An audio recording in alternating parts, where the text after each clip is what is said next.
La Direction générale des douanes et des droits indirects centrafricaine a mobilisé 16,7 milliards de francs CFA au cours des 3 premiers mois de l'année 2025. La Banque mondiale a accordé un crédit de 200 millions de dollars à la Guinée pour financer un projet d'eau et d'assainissement qui s'étend de 2025 à 2031. Le Mozambique a approuvé un investissement de 7,2 milliards de dollars pour le projet de gaz naturel liquéfié Coral Norte qui devrait débuter en 2028.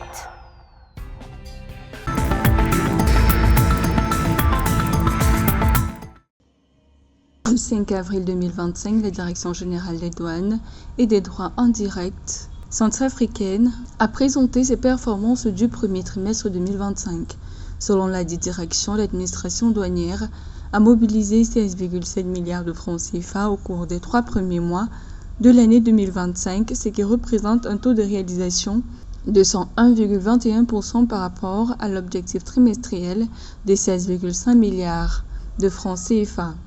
D'après les autorités douanières centrafricaines, avec les récentes évolutions, notamment la dématérialisation des procédures, les conditions sont réunies minimalement pour faire mieux. Déjà, bravo pour la Centrafrique. Digitaliser le secteur de la douane est un progrès important, mais plus que ça, il faut travailler maintenant sur l'économie domestique. Il faut diversifier l'économie et il faut être en mesure de produire sur toute l'étendue de la Centrafrique. C'est avec la production locale, les emplois locaux, que l'on pourra stabiliser l'économie du pays.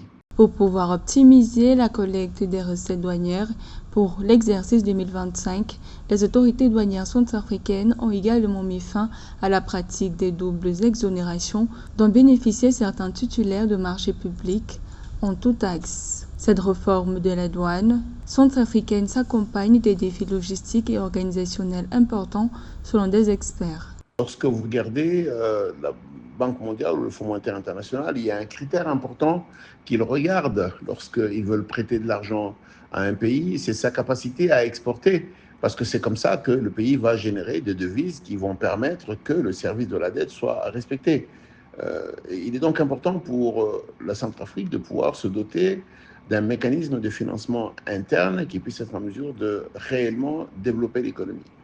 Malgré cette performance, un communiqué du Fonds monétaire international a souligné que le pays continue de souffrir de tensions persistantes sur les finances publiques, lesquelles tensions proviennent de la faiblesse structurelle des recettes intérieures qui a exposé le pays à la suspension des programmes d'appui budgétaire par les partenaires au développement en 2021.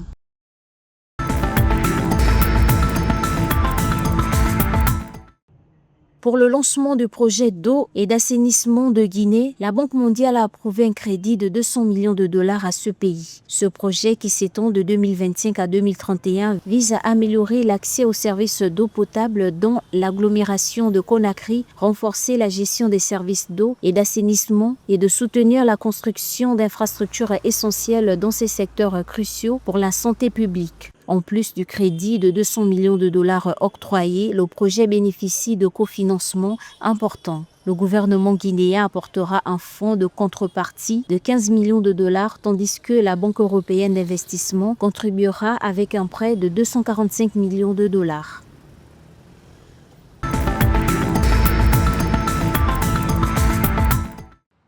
Le Mozambique a approuvé un investissement de 7,2 milliards de dollars dans le projet de gaz naturel liquéfié Coral Norte, dont la mise en production prévue est de 3,5 millions de tonnes par an et qui devrait débuter en 2028. Selon le plan de développement, le projet devrait générer 23 milliards de dollars de recettes, taxes et autres contributions pour le gouvernement sur les 25 ans d'exploitation. De plus, le projet alimentera le marché intérieur mozambicain en gaz naturel et fournira du condensat pour les efforts d'industrialisation locale.